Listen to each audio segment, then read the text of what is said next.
Hi friends. பதனியை குடிச்சு முடித்ததும் என்ன செய்யலான்னு யோசிச்சுட்டு இருக்கும்போது கிழங்கு போட்டிருந்தாங்க. அது ஞாபகத்து வந்துச்சு. அதை எடுக்கிறதுக்கு நானும் பசங்களும் கிளம்பிட்டோம். அதை எடுக்கிற கொஞ்சம் கஷ்டமாக தான் இருந்துச்சு. கையெல்லாமே செவந்து போச்சு. ஆனாலும் விடவே இல்லையே.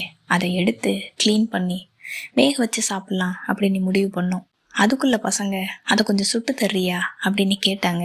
ஒரு சின்னதாக குழி நோண்டிட்டு அதில் விறகெல்லாம் எடுத்து வச்சு ஒரு 5-6 கிழங்க அது மேலேயுமே வச்சு தீ மூட்டி விட்டோம்.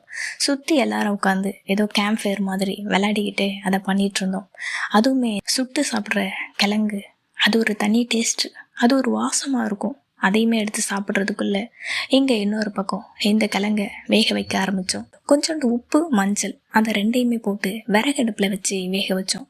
விறகடுப்பில் வைக்கிறது அது ஒரு தனி வாசனை. நீங்களும் ட்ரை பண்ணி பாருங்கள், ஓகேங்களா? அதை சாப்பிட்டு பார்த்துட்டு எப்படி இருக்குன்னு நான் அடுத்த வீடியோவில் சொல்கிறேன். Okay, thank you.